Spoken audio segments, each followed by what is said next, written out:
அன்பார்ந்த my வி3 arts உறுப்பினர்களுக்கு வணக்கம். நண்பர்களே, கடந்த 4-5 நாளா ஒரு விஷயம் காட்டுத்தீ போல பரவிட்டு பெரிய லெவலில் பரபரப்பாக பேசப்படுது. அது என்னது? நம்ம கம்பெனி பேர கேஸ் போட்டாங்களாமா. அவ்வளோதான், மைதி கம்பெனி க்ளோஸ். இதுக்கப்புறம் எல்லாத்தையும் அரெஸ்ட் பண்ணி வச்சுட்டாங்க. எல்லாரும் டோட்டலாக உள்ள ஜெயிலுக்கு போயாச்சு. இன்னும் மிச்சம் மீதி எல்லாம் ஜெயிலுக்கு போகிறாங்கன்னு சொல்லி போட்டு அப்படியே நம்ம நிறுவனத்துக்கு எதிராக பேசுறவங்கள கொண்டாடிட்டு இருக்காங்க, அப்படியே பரப்பிட்டு இருக்கான். இதுதான் சந்தர்ப்பம் சொல்லிட்டு வாய்க்கு வந்ததெல்லாம் பேசுகிற சுச்சுவேஷன். சும்மா வெறுவாய் மல்லவனுக்கு அவள் கிடைச்சா சும்மா இருப்பானா? இப்படி பலவிதமான கூத்துகள் நடந்துகிட்டு இருக்கு. இதில் மைத்ரி கம்பெனி இருக்குமா இருக்காதா, பே அவுட் கொடுக்குமா கொடுக்காதான்னு சொல்லி எவனாச்சும் வெளியே பேசுகிறான்னா அவன் பேசிட்டு போட்டுங்க. ஆனால் உறுப்பினர் உங்களுக்கு ஆஸ் எ எம்டி நான் சொல்கிற அசூரன்ஸ், நம்ம கம்பெனியை யாரும் ஆட்டவும் முடியாது, அசைக்கவும் முடியாது. ஏன் தெரியுமா? இது மக்களின் நிறுவனம். இறையருளாலும் இயற்கை அருளாலும் உருவாக்கப்பட்டு ஒரு ஸ்திரத்தன்மையோட மக்கள் நம்பிக்கையை பெற்று எவ்வளோ நியூஸ் பேப்பர் வந்துச்சு, நம்ம என்ன நடத்தாம விட்டுட்டோமா? டிவியில் வந்துச்சு நடத்தாம விட்டுமா? பேர் கொடுக்காம விட்டோமா? எத்தனை பேர் யூடியூப்லையும் ஃபேஸ்புக்லையும் கருத்து போட்டுக்கிறான், அதை தாண்டி தான் பிஸ்னஸ் போயிட்டு இருக்கோம். ஸோ இது மாற பல தடைகளை உடைத்து சரித்திரம் படைத்த அனுபவமும் அதனுடைய உதாரணமும் நமக்கு முன்னால் நிறைய இருக்குது. ஸோ இதுவும் அதுபோல் கடந்து போகிற விஷயம்தான். என்ன அப்படின்னா, ஒரு வழக்கு நம்ம மேலே பதிவு பண்ணியிருக்காங்க. இது சார்ந்த அத்தனை விஷயங்களையுமே நான் அடுத்தடுத்த வீடியோவில் நானே பேச போகிறேன். என்ன நடந்தது, அதுக்கு முன்னால் என்ன இருக்குது, அதை தன்மை என்ன, அது எவ்வளோ தூரம் வந்து வீக்கானது, எல்லாத்தையும் நான் கூட பேச போகிறேன். ஏன்னா இதில் ஒளிச்சு மறைகள் ஒன்றுமே இல்லை. இத்தனை லட்சம் பேர் மெம்பர் ஆகிற ஒரு கம்பெனியில், இவ்வளோ கோடி ரூபா பிஸ்னஸ் பண்ணிட்டு ஒரு கம்பெனியில் இந்த மாதிரி விஷயங்கள் வரதெல்லாம் ரொம்ப இயல்பு. இதெல்லாம் part of business, natural business. இது எப்படி நம்ம கையாளுறோம், அது எப்படி முறியடிக்கிறங்கிறது தான் நம்ம கையில் இருக்குது. இது முதல்ல உங்களுக்கு பதிவு பண்ணிக்கிறேன். ஸோ நீங்கள் தெளிவாகிக்கங்க. ஆஸ் அ மெம்பர் கம்பெனி இருக்குமா, இன்றும் என்றும் எப்போதும் இருக்கும். ஃபர்ஸ்ட் பாயிண்ட், பே அவுட் கொடுக்குமா? நான் ஸ்டாப்பாக கொடுக்கும். இன்னைக்கு கூட பே அவுட் போட்டுட்டு தான் வீடியோ கூட பேசிகிட்டு இருக்கேன். இன்னும் நமக்கு வந்து பின்னால் வந்து வியாழன் இருக்குது, வெள்ளி சனி இருக்குது, எப்போ போடலாம் தானே. பட் அடுத்தடுத்து அரசாங்க விடுமுறை, தைப்பூசத்துக்கு லீவு, பின்னால் வந்து குடியரசு தினத்துக்கு லீவு, அடுத்து 4வது சனிக்கிழமை லீவு சொல்லும்போது அடுத்தது லீவு நாட்களில் வந்து பே அவுட் போட முடியாமல் போயிட்டா இந்த சுச்சுவேஷனில் இன்னும் தப்பாக மக்கள் புரிஞ்சுக்குவாங்க விஷயம் ஒன்று. ரெண்டாவது அட்வான்ஸாக போட்டலாம்னு சொல்லிட்டு தான் இன்றைக்கே உங்களுக்கு எல்லாத்துக்கும் பே அவுட் போன வாரம் வித்துட்டு அப்புறம் அத்தனை இதுக்கும் போட்டாச்சு. ஸோ இந்த வாரம் மட்டும் இல்லை, இதுவரைக்கும் எப்படி நான் ஸ்டாப்பாக பே அவுட் போட்டோமோ அதை விட சிறப்பாக இன்னும் அடுத்தடுத்த ஒவ்வொரு சூழல்லையுமே பே அவுட்டுங்கிறது கண்டினியூ வரும். ஏன்னா நம்ம கம்பெனி முடக்கிறதுக்கு இந்த உலகத்தில் எந்த சக்தியாலும் முடியாது. நான் திரும்ப சொல்கிறேன், இது இயற்கையின் அருளாலும் இறையின் அருளாலும் மக்கள் சக்தியால் செயல்படும் நிறுவனம், தனிநபர் நிறுவனம் அல்ல.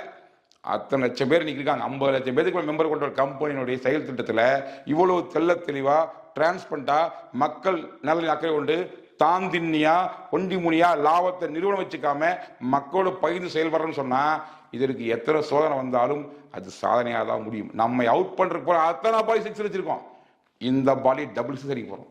கொஞ்சம் பொறுத்து இருந்து பாருங்க. எல்லாத்துக்கான பதில் சேனல் நான் சொல்லுவேன், இதற்கான பதில் காலம் சொல்லும். எந்த கவலையும் வேண்டாம். நிச்சயமா இதுக்கான அனைத்து விஷயங்களும் மிக பாசிட்டிவா மிகச்சிறப்பா நமக்கு சாதகமாக தான் முடிய போகுது.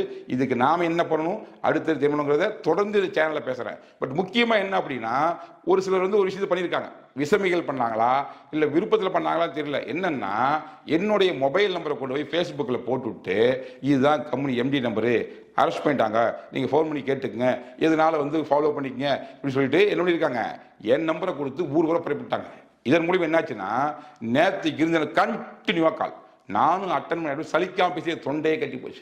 அந்த அளவுக்கு கால் பேசியிருக்கேன். 500 கால். ஒரு கால் வந்து குறைஞ்சோம் 1 நிமிஷம் 2 நிமிஷமா பேச வேண்டியிருக்கு. ஹாய் பாய் சொல்ல முடியாது. அவங்க டவுட் கேட்குறாங்க, கொஞ்சம் பேர் பதட்டத்தை கேட்குறாங்க, புதுசாக சேர்ந்தவங்க கொஞ்சம் பேர் அக்கறை கேட்குறாங்க, ரொம்ப நாளாக பெனிஃபிட் வாங்கிட்டு இருக்கிறவங்க அக்கறையாக பேசுகிறாங்க. எதையுமே நம்ம தட்டி கழிச்சுட்டு போக முடியாது. அவங்களுக்கு அது ஒரு ஃபோன், எனக்கு 100வது ஃபோன் 200வது ஃபோன், அவங்களுக்கு அது ஒரு ஃபோனும் போது நான் பதில் சொல்லணுமா இல்லையா? இப்படி கடந்த 1.5 நாளா பேசி பேசி பேசி என் த்ரோட்டே போயிடுச்சு. அந்த அளவுக்கு டேமேஜ் ஆகிற அளவுக்கு கண்டினியூவாக கால் வந்துருக்கு. ஸோ இந்த கால் வந்துட்டே இருக்கு. இப்போ கூட கால் வந்து. ஸோ அப்படி சுச்சுவேஷனில் நான் என்ன பண்ணலாம் முடிவு பண்ணிட்டேன்னா, என் மொபைல் நம்பரை சுவிச் ஆஃப் பண்ண போகிறேன். எதுக்காக சுவிச் ஆஃப் பண்ண போகிறேன்னா, இந்த அன்பு தொல்லையிலிருந்து நீங்கள் கொடுக்குற ஒரு அக்கறையிலிருந்து நீங்கள் தொடர்ந்து அக்கறையாக கொடுக்குறீங்க. என்ன சார் ஆச்சு, எது சார் ஆச்சு, நாங்கள் இருக்கோம் சொல்கிறீங்க. நீங்கள் இருக்கணும். ஏன்னா உங்களுக்காக நிறுவனம் போது நீங்கள் போட்டு இருக்கிறது தான் நியாயம். அதில் எந்த குழப்பமும் இல்லை. ஆனாலும் இந்த மொபைலை கான்டாக்ட் பண்ணி எனக்கு பதில் சொல்கிறதுங்கிறது முடியல. கண்டினியூவாக ஃபோன் வந்துட்டு இருக்குது. உங்கள் அக்கறை தான் எனக்கு புரியுது. இருந்தாலும் அதே வந்து ஒரு இம்சையாக மாறும்போது, அன்பு தொல்லையாக மாறும்போது எனக்கு எத்தனை வேலை இருக்குது. இன்னும் வீடியோஸில் பேசணும், இன்னும் அப்டேட் பண்ணணும், இந்த சூழலை எதிர்கொள்றதுக்கு என்ன பண்ணலாம் யோசிக்கணும். அதை தாண்டி நிறுவனத்தின் வளர்ச்சிக்காக பல விஷயங்கள் யோசிக்கணும். இன்றைக்கி நம்ம கம்பெனி எந்த அளவுக்கு டெவலப் ஆகிட்டு இருக்கு அப்படின்னா, இப்போ ஏற்கனவே 10 வண்டி அசோக் லைலண்ட் படா தோஸ்த் வண்டி எடுத்து பாடிட்டு இருக்கோம். பிப்ரவரி 1st வீக்கில் லான்ச்சிங் அந்த வண்டி.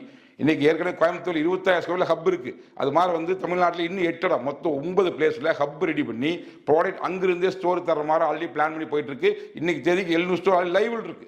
ஸோ இத்தனை பண்ற ஒரு கம்பெனி ஓடி போறதுக்கு செய்வோம். நம்ம ஓடி போறதுக்கு எதுக்குங்க வந்து 10 வண்டி எடுக்கணும் அசோக் லேலண்ட் எல்லாம் ஏறி அதில் போறக்கா அவசியம் இல்லையே. ஸோ கான்செப்ட் ரொம்ப தெளிவா இருக்குது, கம்பெனி ரொம்ப வலிமையா இருக்குது, நம்மளுடைய செயல் திட்டம் ரொம்ப தூய்மையா இருக்குது. ஆனாலும் இந்த மாதிரி இடையூறுகள் வரும்போது அதை நாம் சந்திக்க வேண்டும், அதை உடைத்து சாதிக்க வேண்டும். இதுதான் நிறுவனத்தோட செயலாக இருக்குமே ஒழிய மற்றபடி வதந்தி பேசிட்டு பொருளை பேசிட்டு பயந்து ஒதுங்கிக்கிறதுக்கெல்லாம் நம்ம தயாராக. அதுக்கு வேற கம்பெனி. நாம இந்த மாதிரி வாய்ப்பை பயன்படுத்தி பல பேர் ஓடி போற இந்த காலகட்டத்தில் இதை எதிர்த்து நம்ம யாரும் நிரூபிக்கிறதுக்கு மட்டும் தான் யோசிப்போமே ஒழிய இது எப்படி சாதனை நாம எஸ்கேப் ஆக யோசிக்கணும்னு நம்ம கல்வி கிடையாது.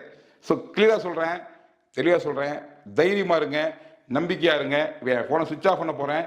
மேற்கொண்டு தொடர்ந்து எதுனாலும் MD4 ஃபாலோ பண்ணுங்க. உங்க கீழே யார் டவுட் கேட்டாலும் நம்முடைய MD4 சேனலை சப்ஸ்கிரைப் பண்ண சொல்லிட்டு அதில் ஃபாலோ பண்ண சொல்லுங்க. அடுத்தடுத்து ஆடியோலையோ வீடியோலையோ தொடர்ந்து உங்க கூட பேச போறேன். இந்த விஷயம் கிளியரா வரைக்கும் கண்டினியூ ஒரு கம்யூனிகேஷன் இருப்பேன். Don't worry. நல்ல ஒரு லட்சியம், வெல்வது நிச்சயம். தர்மத்தின் வாழ்வதனை சூதுகவும் தர்மம் மறுபடியும் வெல்லும். இது சார்ந்த அத்தனை விஷயங்களும் ஒன் பை ஒன்னா நான் டீட்டெயிலாக கூட பேச போறேன். ஒன் பை ஒன்னா இந்த வீடியோஸை வாட்ச் பண்ணுங்க. உங்களுக்கு சந்தேகங்கள் இருந்தால் இந்த வீடியோவிலேயே கிளியர் பண்ணிடுவேன். மேற்கொண்டு உங்கள் டவுன்லைன் யார் கேட்டாலும் இந்த லிங்க் ஷேர் பண்ணி அவர்களையும் பார்க்க சொல்லுங்க. ஸோ மக்களுக்காக மைவித்திரி, மக்களோட மைவித்திரி, உங்கள் சக்தியோடு உங்கள் ஒத்துழைப்போடு அனைத்தையும் தகர்த்து நம்ம வியாபாரத்தை சரித்திரம் படைப்போம். நன்றி, வணக்கம்.